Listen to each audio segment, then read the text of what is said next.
question coming from the chat. Steppy, King Step, coming in hot in the chat right now, says, question for Zero. It's a two-part question. So I'll ask the first part. How much does economics matter in having a righteous population? How much does economics matter in having a righteous population? So that would kind of get back into that, like, kind of almost dichotomy I was talking about, where it's like people living in the physical versus people living in the spiritual. Because, like, the Yeah, economics is more like that physical mindset, like, yeah, trade and possessions, and then, righteous would be more of like that. Are you living in the spirit more?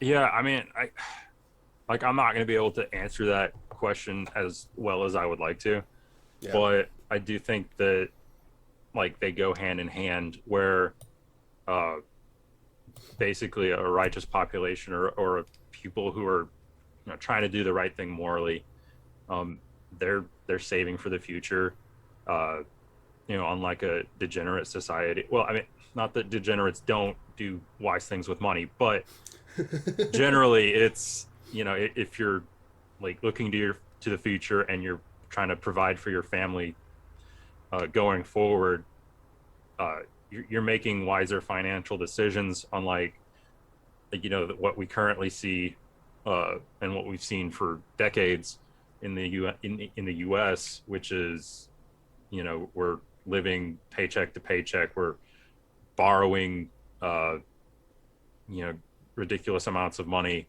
and we're you know creating a bubble in these certain industries. And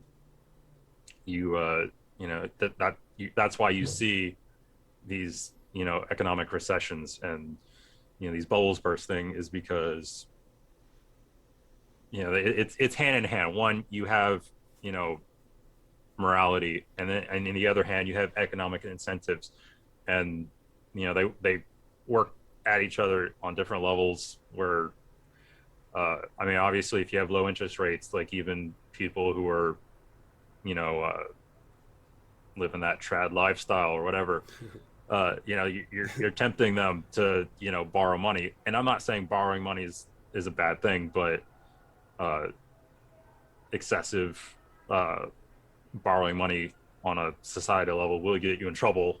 And Yeah, like just living beyond your means, yeah, like yeah, a constant, like you're just like getting that constant state of that.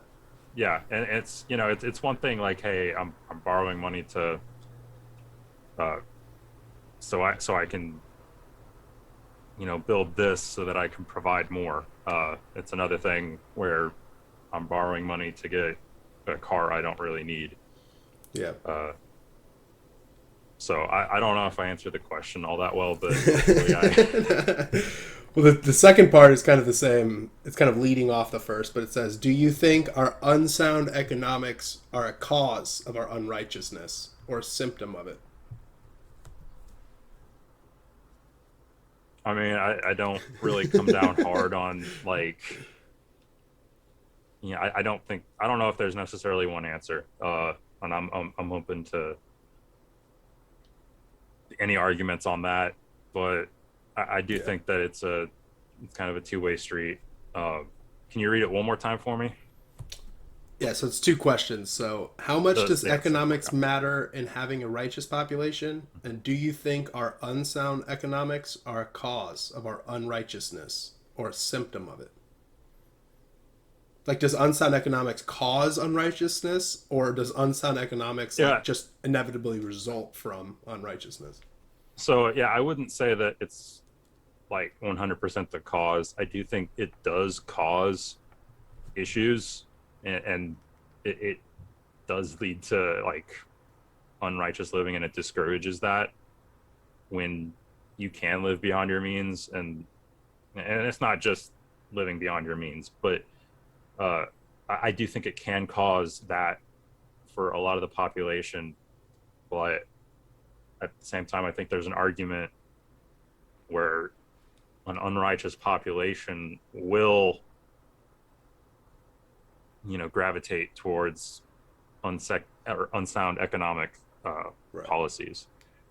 Um, Because they're just kind of blind to reality. I mean, That's why I think that Yeah. the liberty community really fails on this, and why, atheists, libertarians, or whatever are almost like doomed to fail, like personally and as like a bigger picture philosophy. Because if you're not focused on morality and righteousness, I do think that like basically just chaos ensues. If you don't have logos in your life, if you don't have like structure and order that's truly from God, I think everything just inevitably results in like chaos and destruction and violence. Yeah. The big argument, is that from the ANCAP perspective, like, what do you do without rulers? Like, what do you do without a monopoly on violence enforcing laws? And I'm gonna paraphrase, I'm gonna generalize the solution, but it's like basically like people will just have contracts. Like society will just turn into a bunch of like agreements and contracts, and you won't Yeah. have one monopoly backed by force. You would have a bunch of different organizations kind of working together and coming to agreements with each other. That's my Yeah. oversimplified version of like a very complex issue. But to me, if you're not talking about morality, that's impossible to happen. It's just literally impossible. Like if people aren't willing to obey their obey and follow through with their word, and fulfill their oaths and fulfill their contracts, like if they're not moral people that are living like righteously, how would you ever get them to just agree on their own to fulfill their contracts?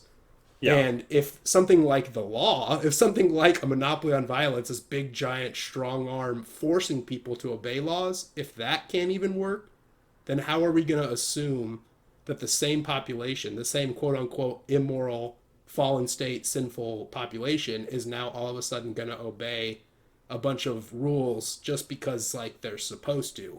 Or Yeah. because it'd be cool if you did, dude. So I think if you did have like a very moral people, like if you had big or small, if people were just living righteously, I do think that like libertarianism and like anarchism would work, because people would just agree. Like, I wouldn't step on your property, man, because it's your property, and I'm a good guy, and I'm not going to cross that line and violate that oath and contract I have and violate your property rights. But if I'm an unrighteous person, man, screw your property. I got a gun and you don't. It's mine now. I Yeah. don't care about these stupid little contracts we made or handshake agreements we made. I have force now, and now your property is my property. So I do think that like righteous aspect and that morality aspect is something that like the liberty community really needs to address and tackle and come to agreements on, because without it, if you don't have a moral people, you're not going to be able to live without, in my opinion at least, without like a government or a state. Yeah. And the thing is that I feel like it's a lot,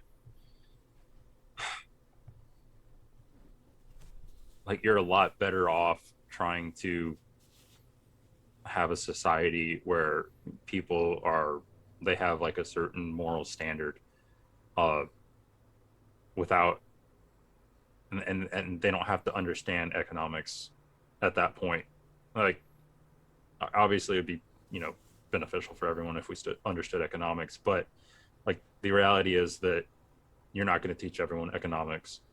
But like if you teach them, like not that this will happen, but if everyone is on the same page with morality and following God's ways, then it's like the fruits of the spirit are like they come from like your desire to, they come from righteousness. They're born out of your desire to have a relationship with God. So would sound economic, or sound financial decisions. Does that make sense? Yeah. Yeah. I So mean, it's just it's like good if people are ever, going to make good choices, right? They don't have right, to be like geniuses to know like I'm not going to steal. right, or yeah, it's Like, you don't really have to understand the economics behind the consequences and this, or like the incentives or whatever. They're just like, I'm a good person. I'm not going to do that. I'm not supposed to do that. right, and so yeah, yeah. That's kind of why I've just kind of been slowly pulling away from like the liberty community, because I just see immoral people angry. And it's like, even though I kind of agree with like a lot of the arguments, like, yeah, like, should, yes, that's the way things should be. We should be stateless. We should. But like, you're just like immoral. And I don't trust your intentions and your motives for wanting no government. You know, I don't know if you're trying to replace it with yourself or your friends, or, you know, if you're secretly wanting power, or if you just want chaos. I mean, there's a lot of people out there that just break. They don't want to build. They don't know how to build. They're not builders. They're breakers. You know, they just have this revolutionary spirit, this revolutionary mindset, and they don't live in like order. They don't live in like goodness and truth and love and logic. You know, they just kind of, for whatever reason, you know, either they're born and raised that way, they're physically made that way, or spiritually they're that way. You know, they just are so fallen, they're so living in their sin that they're just so chaotic and crazy. And those people, when I see them being like, F the state, taxation's theft, get rid of the government, get rid of the police, I'm just kind of like, yeah, I'm going to disagree with you on that. Like, you on that. But when I see someone like you talk about it, it's like, okay, yeah. Like, this guy's making some good sense. It's the same point. It's the same argument. Like, oh, they're, you know, anarchism is the best solution. I'm like, oh, yeah, good point. Yeah, like, I trust you. You're a good man. You want things to work well. Like, you want order. You want like, you are trying to build a family. You are trying to build good community. And so I'm like, okay, I'll hear you out. Yeah, I kind of agree with you on that. But it's just that mindset of like, when a moral person's telling me that there should be no state, I'm kind of like, yeah, I agree. And when like an immoral person is saying it, I'm like, actually, I don't trust you, man. And I'm going to block you and not associate with you anymore. You know, I don't trust anything coming out of your mouth right now, even though it could be the same argument. It just, I think that morality thing is the unspoken, you know, elephant in the room of the liberty community. Yeah. And that's something that you've talked about for a long time now. Yeah. And I remember when we first, like the first time we interviewed each other, like back then I was really big into the Boogaloo. And, yeah. You know, get and the like boo going. Yeah. But yeah, the longer that I don't know, the longer that went on, I realized that like I was mostly pro Boog just because I was just so angry. Right. And it's not really because I thought that we could replace, you know, the federal government or whatever with, you know, anything that would be that much better. Because, I mean, fundamentally, I don't believe that you can have like a better society if you don't have a moral one. And at this point, you know, sure, like we could potentially, you know, shoot people and take down the state, whatever, right? Yeah. But like, yeah. You know, even with, I don't even care if we have the best intentions. Like, it's not like we'd replace it with something better. It might be different, and it would probably just get hijacked by the same elites, right. You know? Yeah. So, or different elites, you know? Yeah. Does it matter? Yeah. So. I mean, one of the best examples of that is I guess two examples would be French Revolution and the Red Revolution. Even the American Revolution. Yeah. I mean, yeah, that's true too. Yeah. Where, you know, maybe it was noble intentions and a bunch of people backed it because they're like, you know, this guy sucks. We need to be in charge. Like, let's us people be in charge. And they overthrow their ruler and they replace it with a government. You can you know, there's a big debates about whatever specifics happened and all of these things, but the general premise was like, the people in charge are bad. Let's take over. Let's implement us. Let's have rule of us.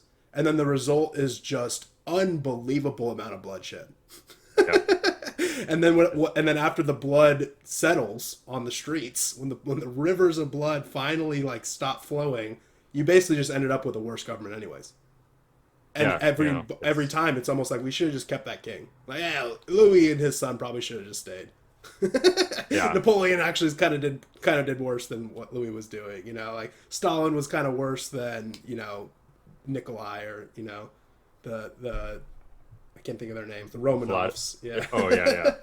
Yeah. You know, it's like, yeah, they were bad, but we kind of ended up with a lot of blood afterwards, and then a ruler that was probably just as bad, if not worse. You know.